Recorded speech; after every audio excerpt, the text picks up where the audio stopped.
In 2018, after 8.5 years as the chief Washington correspondent in DC, you moved to your current assignment as the EU bureau chief of China Daily. You're obviously going off to Geneva tomorrow, but can you share with us your observations of how EU-China relations has evolved since you started? And maybe what you're not predicting, but maybe what you're foreseeing with all the changes.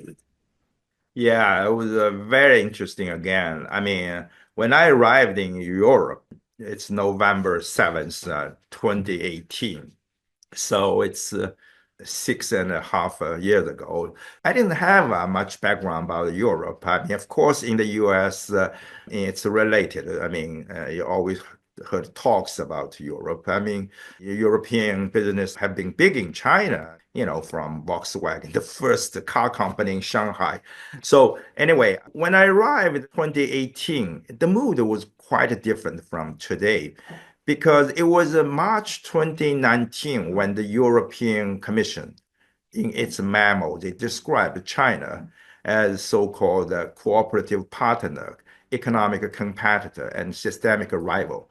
Before that, just remember, in 2003, we established a so-called China-EU Comprehensive Strategic Partnership. It was great. It's a great partnership. It's elevated from so the mood changed, I think, 2019.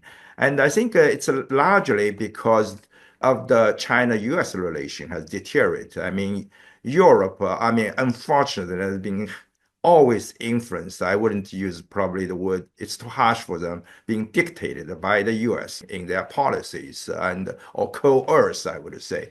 So I think relations deteriorate. I mean, there was a lot of fear mongering. If you're a journalist here, it's like, are you a spy? It's like you're not treated as a normal journalist. Everything you say you're fake news, your disinformation, terms that were never used before. I mean, let's have a good debate. So I think Chinese business, had a good time investing here. And before that, European business, tens of thousands of them, make homes in China, have a huge presence. We had new issue about that. We're okay. We don't call them national security threat. I mean, Siemens, for example, participate so many critical infrastructure projects in China. We don't think they are going to threat us. Certainly, you said Europeans say, oh, Huawei 5G is a threat. I mean, I would be the first one if China invades Europe because it's crazy. I don't think it's going to happen because we want to business, we want to cooperation. Unfortunately, I mean, starting Huawei, I mean, with a lot of U.S. coercion, I would say, if you recall, U.S. Vice President Mike Pence, Secretary of State Mike Pompeo, all came here to Brussels and to coerce the European. Basically said, if you use Huawei, we're not going to share intelligence with you. And so for the Europeans, that's we're going to pouring out all the military support for you today. But you are right. I mean, the mood is changing, I would say. They started to implement a lot of very harsh investment screen for Chinese companies coming to the EU in the past years, specifically targeting Chinese companies. But now, I mean, with the Trump's policy, obviously, Europeans start to realize they have something in common now with China that they don't share actually today with the Trump administration. Like, quitting the Paris Climate Accord by the Trump administration or WHO or UNESCO or all these multipolar world or multilateralism that the current U.S. administration doesn't support. I mean, the WTO, I mean, just remember the first Trump administration refused to appoint the judges to the appellation body, I mean, the WTO. So basically making WTO dysfunctional.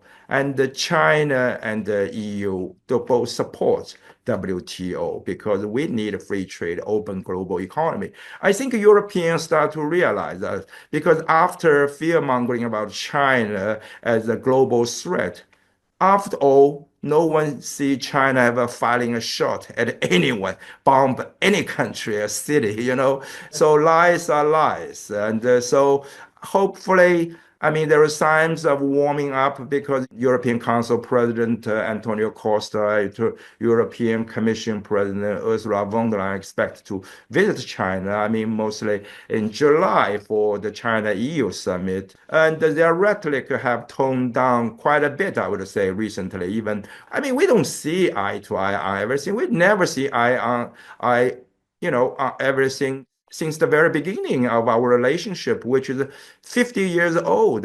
This year, actually, it's a big year for China EU.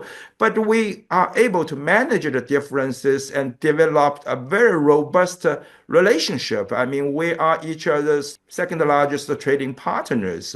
If I remember correctly, bilateral trade is 760 billion US dollars. So it's huge. I mean, one day trade is $2 billion.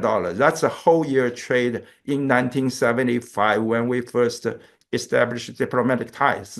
So how much have changed? I mean, you see Chinese tourists here, Chinese students here. You see European business. I mean, all the top German company are in China. I mean, it's become household name. So it's great. So I hope we can continue to cooperate. We should not stop cooperation because we have differences. I mean, no one agree with anyone else 100%, but we still want to cooperate, and that's better than confrontation.